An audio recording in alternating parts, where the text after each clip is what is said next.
झालेला आहे आणि कसं एकत्रित वातावरण आहे? लोकशाहीमध्ये डॉक्टर बाबासाहेब आंबेडकरांनी प्रत्येक मतदाराला प्रत्येक उमेदवाराला हक्क दिलाय की तो फॉर्म भरू शकतो. त्यामुळं सगळीकडे जागा बिनविरोध होतील असं कधीच होऊ शकत नाही. परंतु यावेळेस सगळ्यात अधिकच्या जागा 8 जागा बिनविरोध झालेल्या आहेत. त्याबद्दल त्या 8 ठिकाणी ज्यांनी मध्ये मदत केली उमेदवारांनी, विरोधी उमेदवारांनी त्यांचे आभार मानतो. आणि सगळीकडे अत्यंत चांगलं वातावरण आहे. जे नगरसेवक पदासाठी 33 जागा आणि नगराध्यक्ष पदासाठी माझी जागा, अशी 34च्या 34 जागा आमच्या प्रचंड बहुमताने निवडल्या.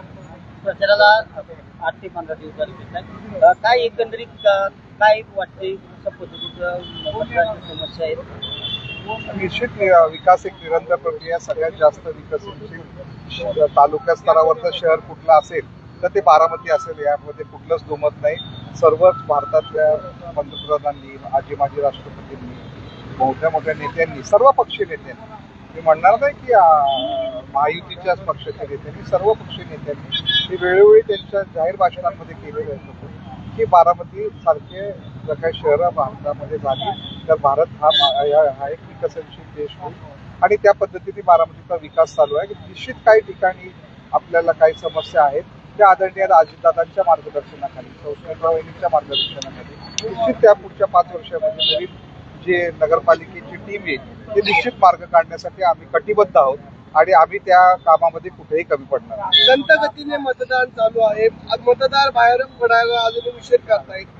लक्ष्मी दर्शन झाल्याचा आरोप देखील विरोधकांनी केलेला आहे. प्रचंड प्रमाण थंडी पडली होती. मी सुद्धा जॅकेट घालून, आणि निवडणूक आयोगासाठी तुम्हाला माहिती असेल की लोकसभा आणि विधानसभेला मतदान 7 वाजता चालू होतं, बरोबर आहे. आता मतदानच 7:30 वाजता चालू केलेलं आहे. 7:30 ते 5:30 खूप मोठ्या प्रमाणात थंडीची लाट आहे. त्यामुळं थोडंसं थंडी असल्यामुळं मतदारांमध्ये थोडीशी घरची कामं असतात. सगळी कामं उठून आता मला निश्चित खात्री आहे की दुपारनंतर जसं जसं ऊन चढेल तसं जसं लोक बाहेर पडतील आणि मतदान करतील. चौरंगी लढत होते, काय वाटते? बऱ्याच जागा, काही ठिकाणी चौरंगी लढती आहेत, काही ठिकाणी थेट लढती आहेत, काही ठिकाणी तिरंगी लढती आहेत.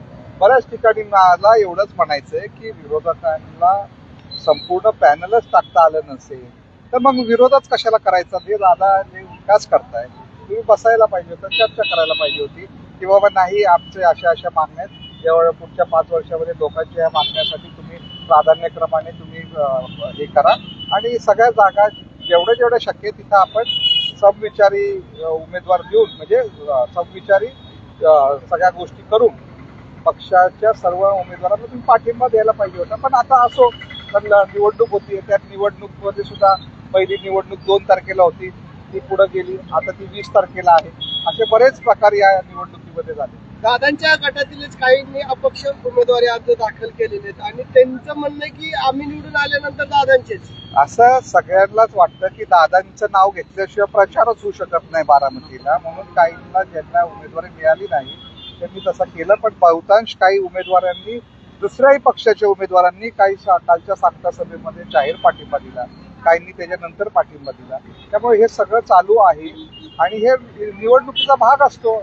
काहीतरी आपण ज्यावेळेस मतदारांपर्यंत पोहोचण्यासाठी कुठले ना कुठले आपण ज्या आपल्याला लोकांना आवडेल अशा घोषणा ज्यावेळेस आपण करतो, त्या सगळ्यात लोकप्रिय घोषणा बारामतीत काय आहे तर मी दादांचाच आहे. किती टक्के मतदान होईल? काय आव्हान कराल आपण नगराध्यक्ष?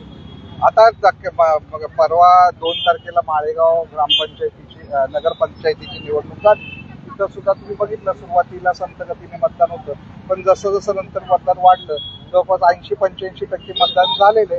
असंच मला वाटतंय की जवळपास 80-85% मतदान बारामतीत होईल. परंतु निवडणूक आयोगाने ज्या निवडणूक याद्या प्रसिद्ध केलेल्या आहेत त्याच्यामध्ये माहितीचं फार मोठं प्रमाण आहे. तसंच दुबार मतदारांचं सुद्धा फार मोठं प्रमाण त्याच्यामध्ये दिसून येतं. तुमच्याच माध्यमातून आम्हाला वेळोवेळी लोकांच्या समस्या, लोकांच्या काही तक्रारी आल्या, त्यातून आम्हाला निष्पन्न झालं की बऱ्याच ठिकाणी हे दुबार मतदार किंवा मयत मतदार हे यादीमध्ये तर पकडलेत. म्हणजे 100 मतदार आहेत, त्याच्यामध्ये दुबार आणि मयत मतदार जर 15 असतील तर 15% मतदान जवळपास हे दुबार आणि मयत मताचं आहे. तर 15% मतदान ते होऊच शकत नाही. राहिलेले 85% मतदार आपल्याला आणायचे. पण ओव्हरऑल ते मतदान ज्यावेळेस मोजतात ते पूर्ण 100% मतदानावर पोहोचतात ना. ओके धन्यवाद. धन्यवाद.